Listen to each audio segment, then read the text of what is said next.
What's going on, everybody? Thank you so much for kicking off your week with us. This is your Monday edition of Fantasy MLB Today. We are a Sports Ethos presentation, and I'm your host, Joe Orrico. You guys can find me on Twitter at Joe Orrico99, also at Ethos Fantasy BB. We have a ton of fun stuff going on. Our draft guide is in the works, going to be coming out over the next week or so. Ton of great stuff coming out over there. We got the new podcast hosted by Britton Allen as well. Really a lot of fun stuff you guys should be checking out at Ethos Fantasy BB. Also at the sportsethos.com website. You guys can find all of it there at the source. Now today we are doing another team preview. We have a special guest joining us here from RotoWire. It is James Anderson. He is the lead prospect analyst. He's a senior editor there as well. Typically focusing more so on prospects, but we're going to pick his brain today a little bit on the redraft side. James, how you doing today? And thank you so much for joining me. I'm great, Joe. Thanks for having me. Anything you guys got going on at RotoWire that you'd like to plug before we get going here?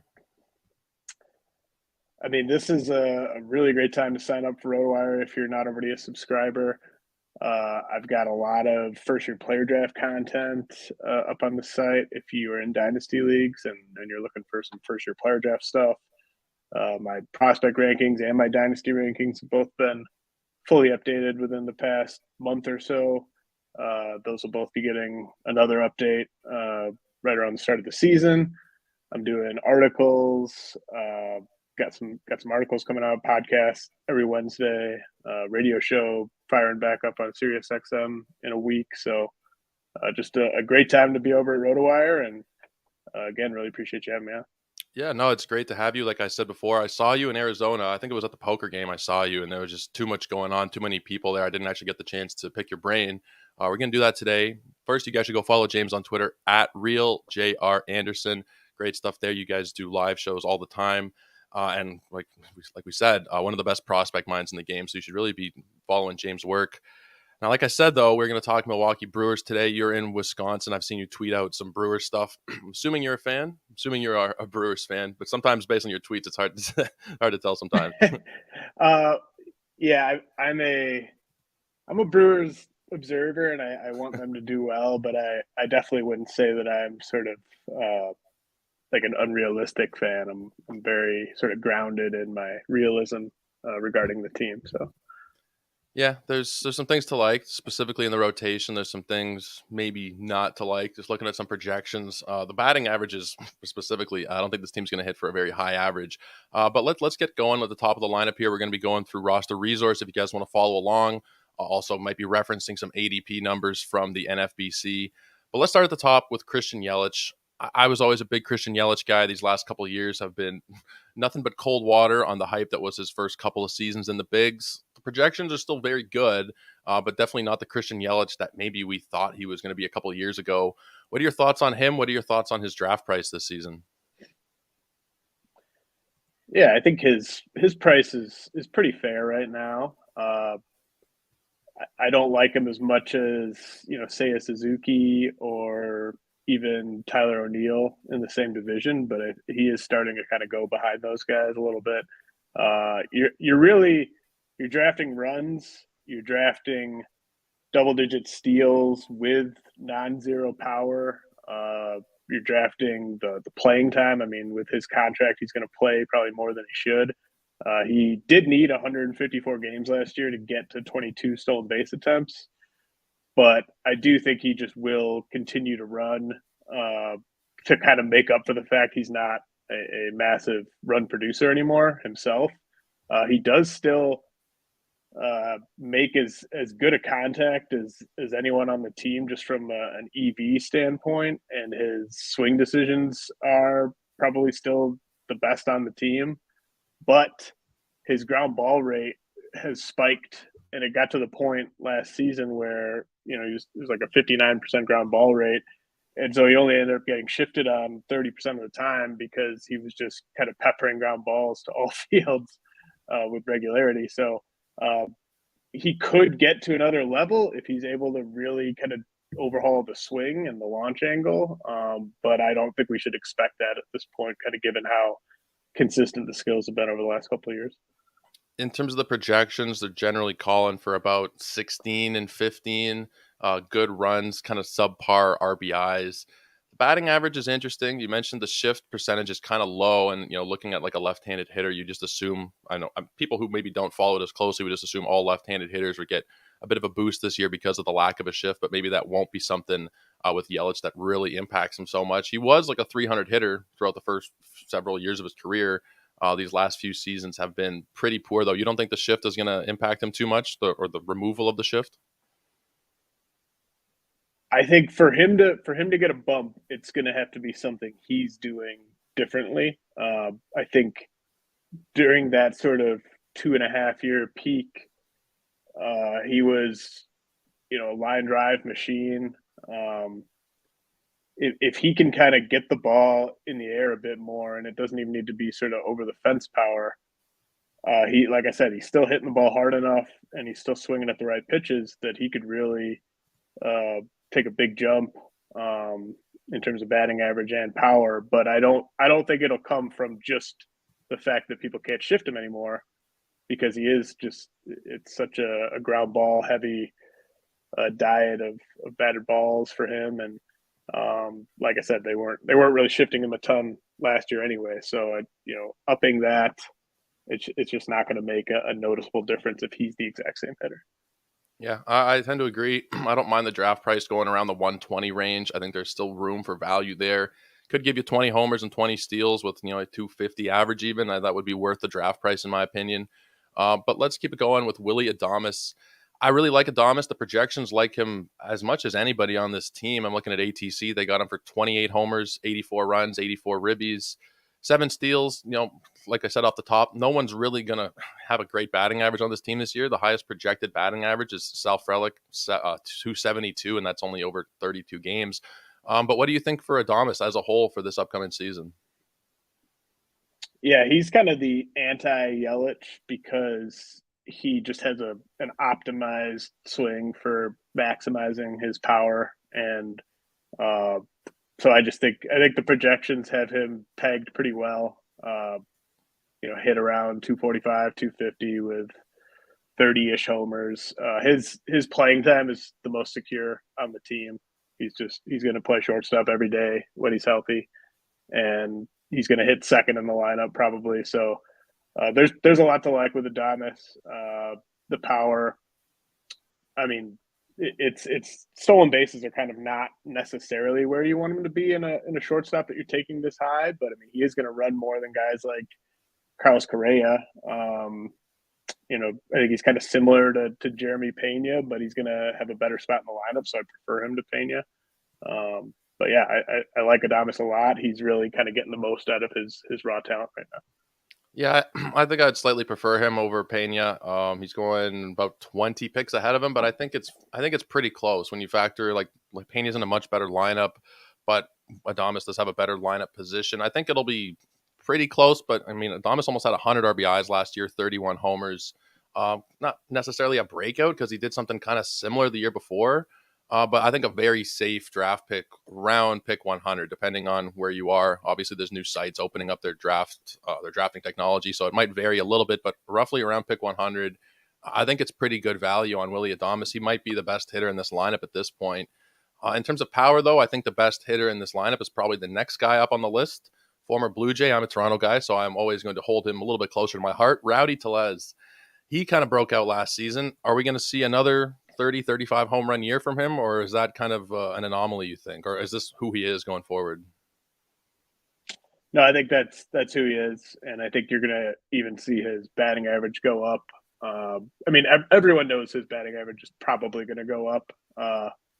He was shifted on a ton last year, 78%, and he had a 215 BABIP. So batting average is going to go up, and the projections realize that. The drafting public realizes that. Hits the ball extremely hard, hits the ball harder than anyone else on the team. Very, very similar to me, just from a skill standpoint, to Matt Olson, except that Olson swings much more at pitches in the zone, and Olson is a lock to play every day. And so I still think Tellez is a huge value, even where he's going. He was going even later, early in draft season. He's one of my most rostered players through about 10 NFBC drafts. I just think he's a great value given that I think you can count on, around 35 homers from Rowdy if he stays healthy this season. Um, and that's hard to find after pick 100. And the batting average is going to be, it's going to be kind of mid pack. It's not going to kill you like it sort of dragged you down a little bit last year. And the counting stats are going to be there for the most part. I mean, that kind of clump of first baseman that he goes with, um, it's close to me between like him and Christian Walker. Walker probably gets more plate appearances than Rowdy this year, but I think he's a great pick where he's going because of the power. Yeah, after pick 150, I think it's very reasonable. 166, I'm looking at draft champions just since January 1st. He's the 16th first baseman. I think there is a lot of value there. He should repeat 30, 35 homers. I mean, everything will be probably pretty similar, like you said, but the batting average should go up from 219. It's projected to be in the mid 240s. I think we definitely take that, assuming everything else stays roughly the same. He even chipped in a couple of steals last year. So there's definitely a lot, not that he's going to steal a lot. He's a pretty big boy, but definitely somebody to take a look at past pick 150. I really like Rowdy there. Now, the projected cleanup hitter, new guy in town, William Contreras. He was fantastic in limited at-bats and plate appearances last season. Is he going to take a step forward here in Milwaukee? I mean, I think he's going to play more, and so he'll finish higher on the player rater, but it'd be hard for him to be as productive as he was last season on a per plate appearance basis. Uh, but I love him. Contreras was a really good value to me before the trade to the Brewers, and now I think he's still a good value, but it's kind of less of a he's less underpriced, I guess, than he was. It's just he's a top 4 hitter on the team. It's a perfect lineup placement for him. He's going to be hitting middle of the lineup whenever he's in there. Good park for him to hit in. He's not that good at framing. Everyone knows that. But what really killed him defensively last year was he threw out just 14% of base stealers. So that was kind of the big glaring weakness in his game defensively. I mean, the framing, Milwaukee tries to kind of get guys to get better at that skill, and they've had some success with that in the past. So I don't think he will sit because of the framing, but runners might just run wild on him. Maybe that was just kind of an outlier. His brother has had success controlling the run game at times. So if he plays like 70 to 75% of the time, which is certainly possible, he could get some starts at DH too. He did that plenty with Atlanta. Then I think he could finish, as a borderline top 5 catcher. Just there's going to be a ton of power. The counting stats should be there. Batting average wise, I think he's just going to hit like 245, 250. So I still like him even after the trade. I don't know. Like, the backup catcher is Victor Caratini. He's projected for 60 to 70 games. That would be like he's a much better defensive catcher, but I'm not sure how much he's at the end of the day going to take away from Contreras. I think he should still get his close to 500 plate appearances, whether it is through catcher reps or through DH. Atlanta used him at DH 34 times last year. Different situation, obviously, but he should get his reps. He should get his plate appearances. He's going as the 9th catcher off the board right now. Pretty good value. I think everybody we've talked about so far seems to be a pretty good value at their draft price. Nobody that I'd be staying away from at this point. Now, Jesse Winker is the next guy I want to talk about. And Jesse Winker had high hopes coming into this past season. He disappointed. Now, he wasn't healthy the entire year for sure. There were some problems there. I think there was regardless of how you're looking at it. New environment, new team. Can we see him get that batting average back up and maybe some of the power? Can that come back as well? I do think the batting average will come back. He still made really good swing decisions last year. His hard hit rate plummeted. Was 47% in 2021, down to 34% last year. And I think you could trace a lot of that to the sort of neck back issue he was playing through. The projections don't know that he was playing hurt and had surgery to address those issues. So I would take the over on his batting average relative to what the projection systems have him at. I think he was kind of like mid 200s last I checked. So I do think Winker gets back to kind of like 265, 270 batting average, but I do think he will sit against lefties. And the power, he he got to play in Cincinnati, and he wasn't always just this monster over the fence power guy. And I don't know, I don't love the fact that he's almost definitely going to get platooned, and I can't really count on him for 25 homers, 20 plus homers. If he just hits like 18 homers with a 265 average and sits against lefties, how good is that? He will rebound, assuming that the surgeries went well and everything. And we've had reports suggesting that he's got normal baseball activity and everything. So I think he will rebound, but maybe just not enough for me to be that interested. Even at the price right now, he's about 270. You wouldn't want him there? There's guys like, would you take, like, I might take Jorge Soler over Jesse Winker, and Jorge Soler is probably going like 100 picks later. I don't know. I just don't see what is he, like a kind of like a 2-ish category guy? Like, he's not really doing a ton for you in any one category, and he's going to be sitting. Yeah. So I don't know. There's value outfielders going in that range that I do prefer over Winker. OBP formats, you push him up a little bit because he does walk quite a bit. But yeah, in standard leagues, maybe there's not so much interest there. I'm hoping that the batting average maybe is not going to be 300 again. But even if it's in the mid 250s, 17, 18 homers, projected for between 113 and 120 games. So like you said, he will be platooning. He'll be sitting a bit there. It depends on your own personal risk assessment, I guess, of him. If you think that he can get back up over 20 homers, maybe the batting average is closer to 270 than 250. I'm personally, maybe listening to you because that's why I like doing these team preview pods. People come on, they pay more attention to teams than I do. I don't pay too much attention to Milwaukee, but maybe where somebody was more in on Winker, you throw a little bit of cold water on him there, even at the relatively low draft price. Maybe he's not somebody that's that interesting. Luis Arias projected about 6th in the order. He just seems very boring to me in general from a fantasy point of view. He's not somebody that I get excited about drafting, even though his eligibility is nice. He's not somebody that I really am so interested in. What are your thoughts on Luis Arias? Yeah, I mean, the best thing I can say for him is just the position eligibility, eligible at third base, shortstop, and second.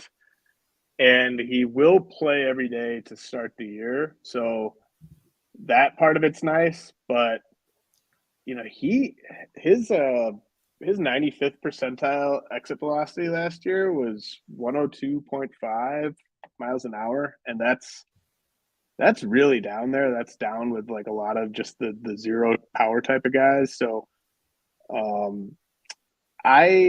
the Brewers have enough kind of similar players to Urias now, after trading for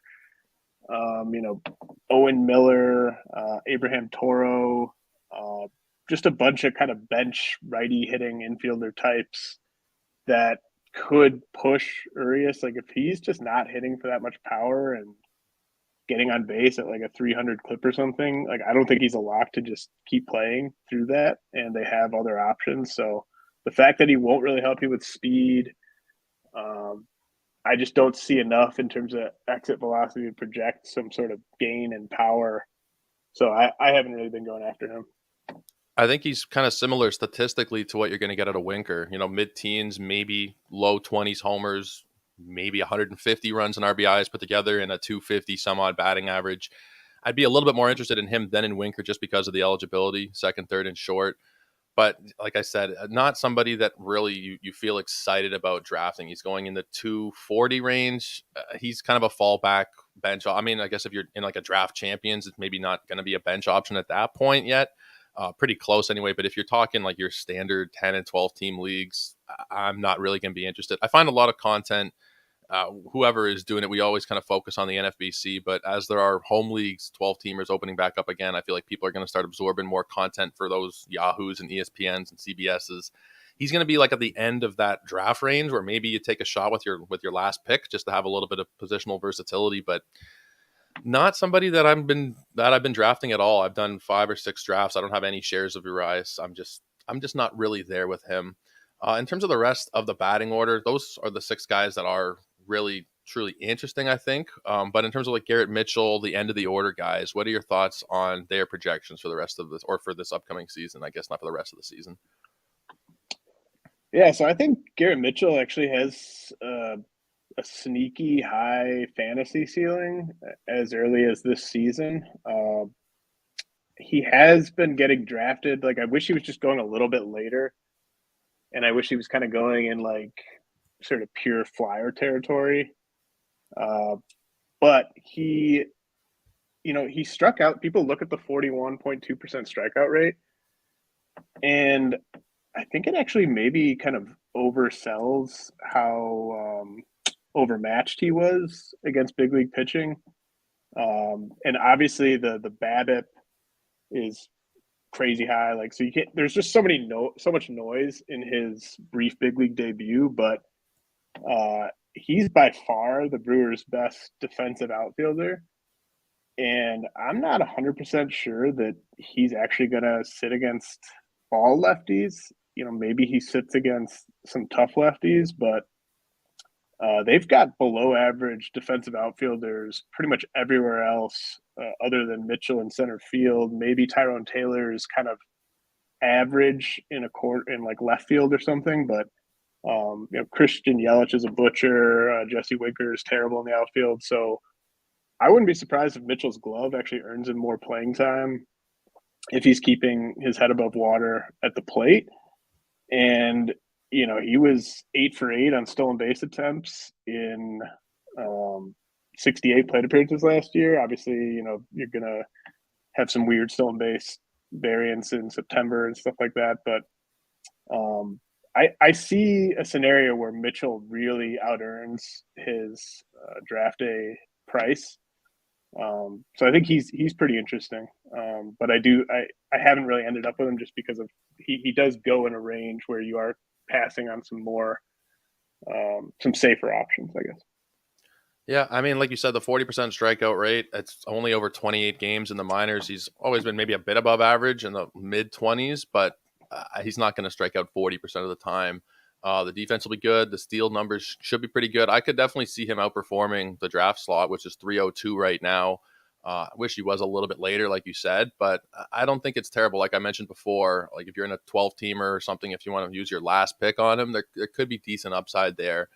In terms of the rest of the lineup, Tyrone Taylor. Sorry, were you going to say something there? Or Yeah. I just with Mitchell, 75% contact rate and a O swing of like 24.8. That's pretty good. Like that's kind of what I was getting at with don't just focus on that 41% strikeout rate. Like I think he's going to keep his head. Like I don't see him getting optioned down to AAA. After like 6 weeks or something like that. So just wanted to add that. yeah, no, he should be up, and he should be at least a decent producer for sure with stolen bases. You should be able to bank on if he's there, 15 to 20 steals, a little bit of power. Overall, I mean, depending on how high the price goes, you could be talked into taking a couple of shares just on the upside alone. But in terms of the other guys that are in this lineup, Tyrone Taylor, you got Bryce Terang, I believe I'm pronouncing that right, projected to bat ninth. Any interest in either of those 2 guys? No, I don't really have interest in them, but I did just kind of want to say that I don't have interest in them. So like Taylor, uh, he's really just kind of a fourth outfielder that he's going to be playing every day to start the year, most likely. But eventually, I think Sal Frelick displaces him, and Terang, he's going to hit bottom of the order, and he's almost assuredly going to sit against every lefty. Uh, like the guys they have on their bench, Mike Brosseau, Keston Hira, Brian Anderson, uh, all those guys are just there basically to play against lefties. So I just don't see Terang playing every day. I don't see him hitting high in the lineup against the righties. So, you can get some cheap speed probably. Like I could see Terang stealing 15 bases, but I think the lack of production in the other categories, even where he's hitting in the lineup and sitting against lefties, is going to make him almost unplayable in mixed leagues. And then Sal Frelick, who I did say, like, he's got a chance to be a kind of a dynamic leadoff threat for them by the end of the season. I assume he's eventually going to be playing every day and move Tyrone Taylor to the bench. So I don't mind Sal Frelick as sort of a flyer type who could get you double-digit steals and a nice batting average. His price is still in flyer range at 474. He hasn't really pushed up so much. You mentioned Keston Hiura. There was so much hype around him over the last couple of seasons. It hasn't really developed. And it was because of that short year where he was very good. But is there any hope for him going forward to have some fantasy value, or are you out on Hiura? No, I think he's just going to be sort of a power hitter who gets some time against lefties. And, his standing on, they're going to pay him $2.2 million this year. I mean, I don't think he necessarily even warrants that. It's more because of his draft pedigree. So, I think it's more likely that Keston Hiura gets designated for assignment / traded to another team for cash than that he actually breaks out on the Brewers. Yeah, you're probably right there. I had hope over the last couple of seasons. It was 2019 where he looked very good, and then 2020 even wasn't that bad. The strikeout rates have always been terrible, but he's shown pop at the plate. So I've always kind of held out hope a little bit that he might be able to turn into something. But at this point, he's probably not. He's going to pick 503, but there's really not much interest there. Maybe in a draft champions, but in your standard leagues, can't really see there being too much Keston Hiura interest. That's pretty much it for the lineup, unless there's any other hitters that you think could make some noise this season. Maybe anybody else in the minors or anybody we've missed so far. No, I think we got it. I think we got it. So let's move on to the definitely more interesting part of the Brewers here. Their starting rotation, Corbin Burnes right at the top. I have him as my number one pitcher for this upcoming season. You could argue for Garrett Cole. A lot of people have. I've heard arguments for Carlos Rodon and even for Brandon Woodruff, maybe not as number one. But what are your thoughts on Burnes? Is he the consensus one for you? I'd probably take Cole. Yeah. But I don't feel strongly about it. I can almost guarantee I won't be the person taking the first starting pitcher, so it won't be me making that decision. But I don't know. I trust Cole a bit more. I think the division, the schedule change favors Cole and hurts Burnes slightly.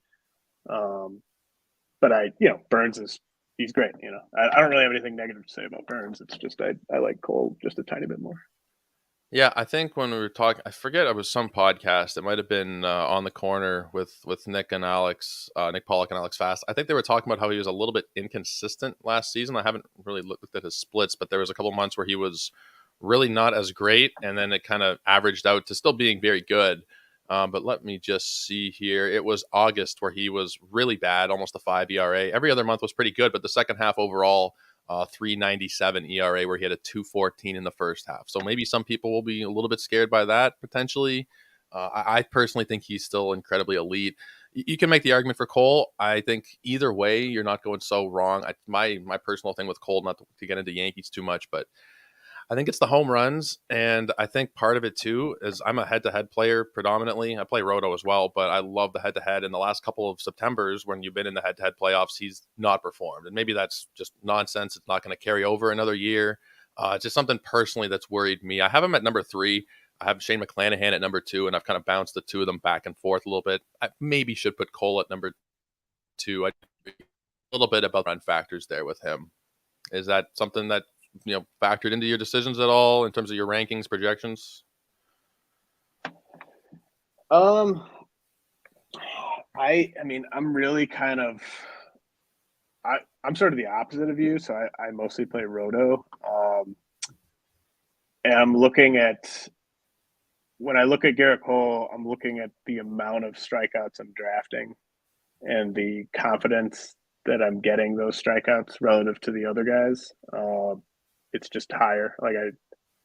He's the best bet to get 250 Ks, I think. And so The ERA is going to go up and down year to year.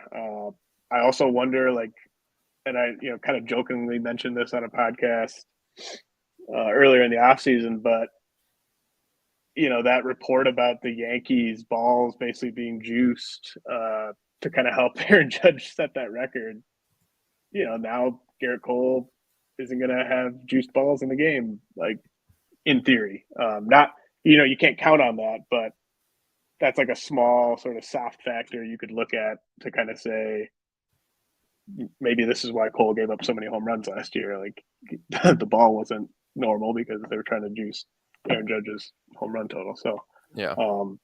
I don't know. I think again, I'm not going to be the one taking either of these guys at the 1-2 turn. Like I did end up with Garrett Cole in the second round of a online championship recently, but it was kind of like late second round, mid to late second round. So that's kind of the first time I'm kind of looking at those guys. Like I'm not taking any of those guys over Austin Riley, for instance. So, and then McClanahan, I got to see him pitching in spring training and looking normal before I take him up there. Online championships are 12 teamers, right? Yep. Yeah, so a little bit, you're probably getting him maybe a little bit later than you would in a 15-teamer still, but mid-second. In a 15-teamer, it'd probably be early second, depending on your draft room. But either way, like you said, I don't really want either of these guys at price as much as I think they're both going to be, 250 strikeout potential, 15-win studs. I'll just wait on pitching this year like a lot of people are going to. And maybe too many people will end up waiting on pitching because that's just kind of a universal strategy, and that'll kind of screw over people who are drafting a little bit later on. But I don't see the need to really reach for anybody so much this season because of the depth at pitcher. And, speaking of the depth at the position in general, Brandon Woodruff at number 2 in this rotation. I'm pretty big on Woodruff. I'm going to pull up my pitcher rankings so that I can't remember exactly where I had him. I have him at 5 right now. Thinking about maybe moving him down 1 or 2 slots, but I feel very good about Brandon Woodruff for this upcoming season. Are you equally bullish, or is there any reason to be skeptical? I don't have any reasons to be skeptical with him. It's more just you have to sort of weigh these guys with the other pitchers available where they go. Woodruff, obviously, if you had him last year, he had the sort of Raynaud's syndrome thing in the middle of the season where it was sort of a tale of 2 seasons with him, and got that fixed and was just the exact guy you thought you were getting in drafts after that. Finished the year pretty strong. So I think he's a fine sort of mid-tier kind of SP1. I probably would take Aaron Nola over him or Carlos Rodon over him, but that's more about me liking those guys than not liking Woodruff. I would take Rodon over him. Nola is very close. I have Rodon at 4 and I have Nola at 7. Very, very close. With Woodruff, once he came back, I know a lot of people earlier in the year were very concerned, and for the right reasons because of the injury. But he was ridiculous down the stretch, and I do think that his price is pretty fair. Beginning of the 3rd round, early mid 3rd round. 35 is his ADP right now. I like it. I personally, I'll take Rodon in leagues, but I think Rodon is still going. And let's just make sure. I think he's still going about a round after that. At this point, he is going at 42, so later on in the 3rd round. But I'll take both of them. I'm very equally happy to take both of them. Maybe with Woodruff, for me, it's he's in the same team, same park. He's familiar with the surroundings and with his teammates and everything. Where Rodon, it's not his fault, but 3 teams in 3 years does kind of scare me. Different teams, different pitching coaches, different ballparks.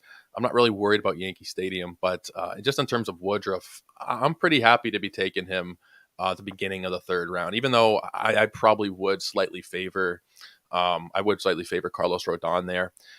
Now, the way that Roster Resource has the rotation set up is Eric Lauer as the 3rd pitcher and Freddie Peralta as the 4th pitcher. Are you higher on Lauer than Peralta for this season, like Roster Resource seems to be? Eric Lauer is my most rostered player right now. Wow. But I'm not taking him over Freddie Peralta. I'm taking him like 150 picks after Freddie Peralta. So Yeah. um, I don't think I mean, we don't have to compare those two because that's not the decision you're making in drafts. Right. Right. I think Lauer is just as steady as it gets. He finished really strong. He's underrated every year. I think he's just a easy pick where he's going right now. Freddie is sort of the opposite. Freddie, I've never really like I was there for the Corbin Burns breakout. I was there for the Woodruff breakout. I never had Freddie Peralta in fantasy just because I've always doubted the ability to sort of handle a starter's workload with him. And, he still hasn't gotten over 100 innings in the majors in any season beyond 2021. A lot of that is just, the way he was developed as kind of a reliever at times early on, swingman, that type of thing. But I don't know. He's a good strikeout guy on a per inning basis, but I'm just not really drafting him where he's going right now. He's going about pick 141 right now. The projections all have him going at least 112. Zips has him for 103. Everywhere else is about 120, 130. You don't think he gets there? I don't know. I mean, he could get to 130, 120. Who are the? I should probably look at which pitchers are going by him. All right, so he's going right next to Joe Ryan, Jesus Luzardo, Lance Lynn. I'd take all three of them over him. I'd take Luis Garcia over him. I'd take Chris Bassett over him. I'd take Jordan Montgomery, Jeffrey Springs, Drew Rasmussen. So, I mean, it's just kind of I don't know. I think you're not getting elite ratios and you're only getting 125, 130 innings. Like I'd rather just take a guy that I think has the upside to get to 160 innings. Yeah, I would tend to agree with you there. I do like Peralta, and I don't think the price is terrible, but like you just listed off, I agree with you on every name you listed there.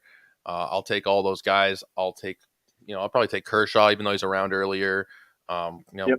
Dustin May, even I'd probably take Charlie Morton, maybe not Chris Sale, but a lot of the guys going a few picks ahead and 20, 30, 40 picks below, I probably would take. I think that the ones I'd probably take Peralta over Giolito and May, and Sale, and they're going right behind them. But yeah.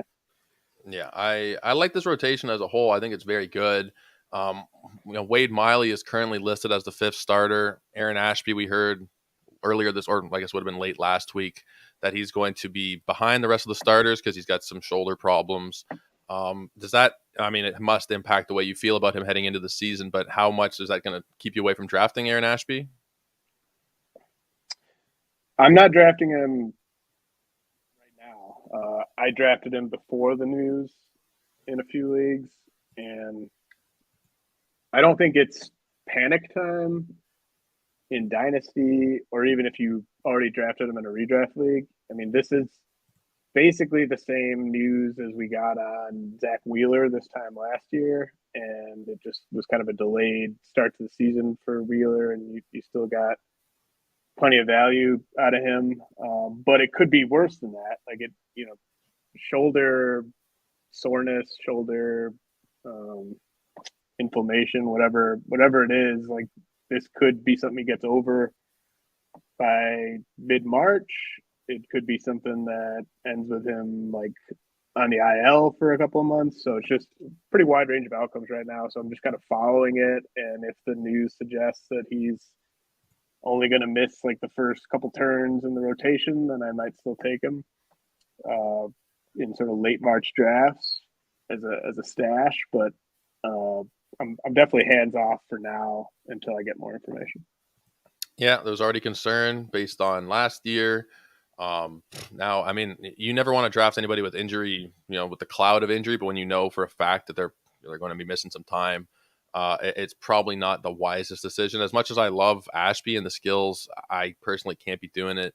Wade Miley, I'm assuming there's not much interest there as the fifth starter.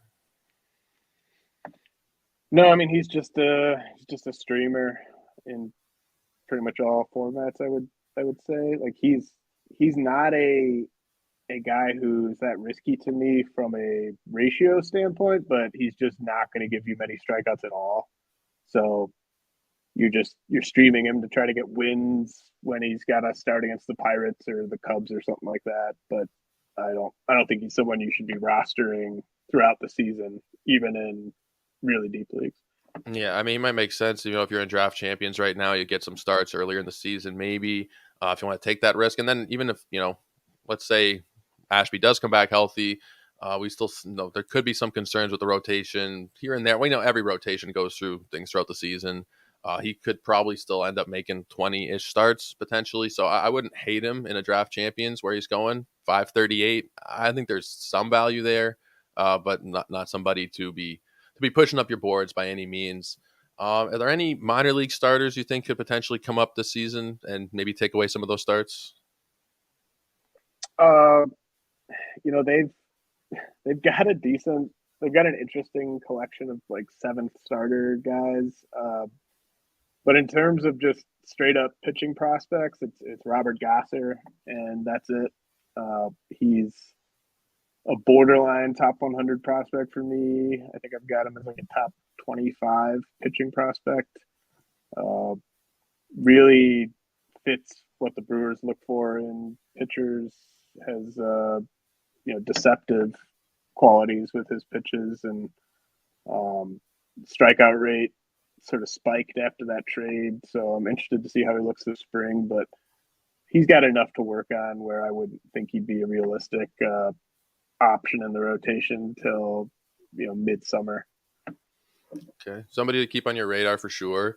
That's pretty much it for the starters. In terms of the bullpen, Devin Williams is very secure in the closer role. I did hear some talk, and I think it was when I was talking with Greg Jewett maybe 2 months ago that he was saying there was some thought that maybe he gets traded throughout the season. Any thoughts there if he does get traded, or let's say he gets injured, who might be in line to replace him? And even just Williams himself, how interested are you in drafting him as of now? Yeah, I could see him getting traded. That seems kind of right up this. I mean, it's a different GM at the helm, but it is basically the same regime that David Stern's left behind. So I could definitely see them trading him mid-season. It's a weird bullpen. I like the best option I think to fill in for saves if Williams was traded today is probably Matt Bush. But they also happen to have one of the better relief-only pitching prospects in the game in Abner Uribe, who his fastball in the past it's been up to like 103. I think it was kind of more like I think he took a little bit of zip off of it to kind of get a bit more control last season. He was added to the 40-man roster. He is not a finished product. Needs to tighten up the control, but he's got closer potential in a year or two. So Uribe is someone who, if they traded Williams this year, I would guess they would handle dishing out those saves to veterans like Bush. But you could look at Uribe as a potential source of saves in 2024 if they were to move Williams. Does the potential for a risk or a potential for a trade have you not wanting to draft him? He's a top 50 pick recently. Is that something you're worried about? Yeah, I mean, I haven't been on Williams. I don't know. I just there's reasons I'm not on him from just kind of stuff I've heard behind the scenes. I can't take him over like Raisel Iglesias or Ryan Presley. I'd even take Felix Bautista over Williams. So I kind of value Williams sort of where Ryan Helsley goes. So I just haven't been ending up with him at all. Yeah, I mean, the skills have been incredible these last couple of years, but you've heard things like skill wise or personality wise, or like what is it exactly? Just kind of personality Okay. stuff. Like, I don't know. That's part of the reason why I wouldn't be surprised if they traded him. Okay. Is there any player that we might have missed, whether they're in the majors or in the minors, that you think is worth talking about for this team for this year? I mean, we hit on most of the key guys. Jackson Chourio is their best prospect, but I think there's a chance that if he has kind of a perfect season, that Chourio could get the Corbin Carroll, Gunnar Henderson treatment and get the call, but not early enough to exhaust his prospect status. But that would he would have to be on kind of a rocket ship to get that treatment. He probably spends the full year AA, AAA. But I mean, Chourio's their best prospect. Sal Frelick's their next best prospect, and they've got Garrett Mitchell and Joey Wiemer. So just a bunch of outfielders. A lot of them are pretty risky, but that's definitely the strength of the farm. Would they be like late round draft champions targets for you, or would that be more of like an in-season fab move? No, I think Mitchell and Frelick very much in play for a lot of formats this year, and then Wiemer would have to be kind of a fab guy for me. I think that he's going to strike out a ton as a rookie whenever he gets the call, and he might even be sort of short side platooning.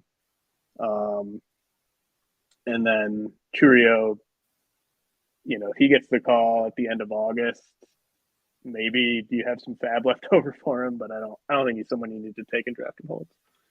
Yeah, I tend to agree. None of them are being drafted, or those minor league guys anyway, not being drafted. Chourio is still 18. He's going to be 19 soon, but he'd probably be, like you said, they'd have to fast track him quite a bit. He spent most of the year in A and high A, came up to AA for 6 games, didn't look the greatest. So I know best case is probably like a September call up. But James, I really appreciate you hanging out today, man, talking Brewers. Anything you want to, you mentioned off the top, but anything else you want to plug? Any work you got going on, or any things you got coming up, podcasts or anything? I got a sweet podcast coming up Wednesday with Dylan White of Baseball America. We're going to be talking some buy lows and dynasty, some first year player draft strategies, and then just on Twitter at RealJRAnderson, RotoWire.com/try for a trial. Definitely recommend signing up there. That's where all my stuff is. James, you do a great job with the prospects and the hosting. You do a fantastic job at RotoWire. Go follow James on Twitter at RealJRAnderson. You can find me at Joe Orrico99. We're going to be back here tomorrow talking some outfield ranks. But until then, take care, everybody, and see you then.